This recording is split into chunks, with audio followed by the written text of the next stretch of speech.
commencer, les amis. Donc, voilà, ça commençait à être du sérieux quand j'avais à peu près une vingtaine d'années. Euh, voilà, là, je me rappelle, c'est là où j'ai commencé à me raser le crâne pour la première fois parce que j'en avais marre, parce que je me demandais si en se rasant le crâne, ça se voyait pas en fait, mais en fait, bon, ça se voit quand même parce qu'on voit quand même l'implantation, même quand on a le crâne rasé. Euh, Donc voilà, j'avais pas trop de solutions. Quand je me rasais le crâne, bon, je trouvais ça se voyait quand même. Et puis, en fin de compte, je préférais encore, même avec la calvitie, avec des cheveux. Et puis quand j'avais des cheveux, bon, ça dépend. En fait, ça dépend. C'est une galère permanente, en fait, une galère permanente parce qu'on se demande, ah tiens, si jamais il y a du vent, ça va me décoiffer.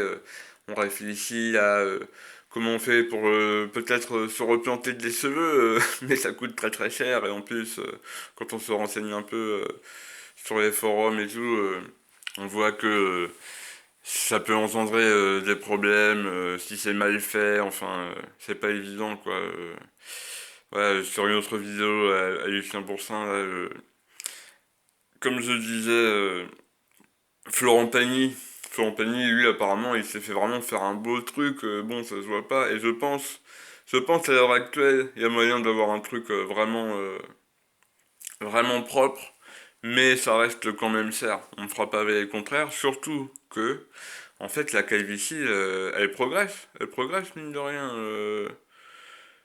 Alors, moi, je me disais, mais si jamais tu te fais replanter des poireaux là où avant t'avais des cheveux et que après la calvitie elle continue à progresser, ça va faire un truc bizarre. Enfin bon.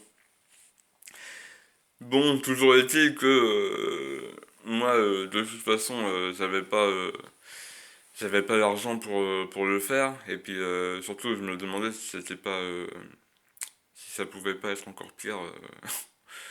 Voilà donc en tout cas bon ça a duré comme ça a duré comme ça et puis bon, et puis alors quand on va voir, moi j'allais voir sur les forums pour savoir ce que les femmes elles pensaient. Et en fait, les femmes, elles disent, en fait, c'est comme quand on demande est-ce que le repas il est bon. Et en fait, par politesse, on dit toujours oui oui c'est très bon, c'est très bon. Franchement, c'est rare que y en a qui disent vraiment ce qu'ils pensent d'un repas. Et ben, j'ai remarqué, les femmes c'est pareil en fait. Les femmes c'est pareil. Elles disent mais non, ça me dérange pas.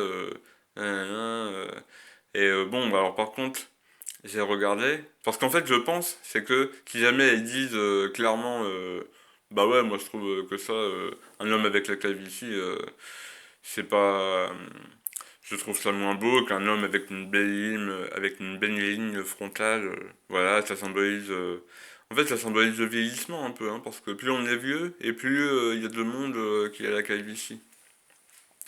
Donc voilà, je pense les femmes elles répondent ça, c'est par politesse. Je pense qu'il y en a vraiment, qui aiment bien la calvitie, ça je l'ai constaté. Heureusement, heureusement. Sinon, attends, sinon quand t'es chauve, tu baisses plus après, c'est quoi. Bref, donc oui, alors du coup, petit message qu'il y a des femmes qui me regardent.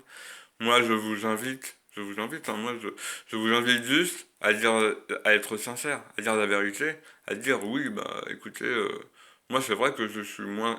Si c'est le cas, dites que vous êtes moins attiré par un homme qui a la calvitie plutôt que par un homme qui n'a pas de calvitie. Je pense surtout aux jeunes femmes. C'est vrai que pour les jeunes femmes, être avec un homme, je sais pas moi, de 20 ans, si c'est une femme de 20 ans avec un homme de 20 ans qui est déjà chauve, comme Alain Bauer par exemple, et ben là je me dis bon, je sais pas, je valide pas forcément, hein, mais je me dis ça me paraît plus logique que par exemple une femme de 50 ans qui est avec un homme de 50 ans qui est complètement chauve. Là ça paraît plus entre guillemets normal.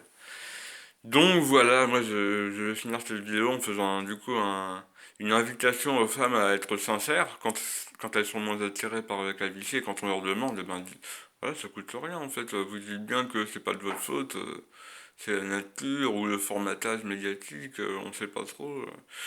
Voilà, peut-être c'est la nature qui nous... Bon, on sait pas. Et puis pour les hommes, à reconnaître parce que ça nous embête beaucoup en fait. Moi, c'est vrai que je vais en parler à mes proches, à certains de mes proches qui sont vraiment proches, et je leur disais, oui, que ça me pourrissait la vie. Bon, je vous donne rendez-vous pour la vidéo suivante pour vous parler un peu de ma dépression due à la calvitie. Allez, à tout de suite, les amis.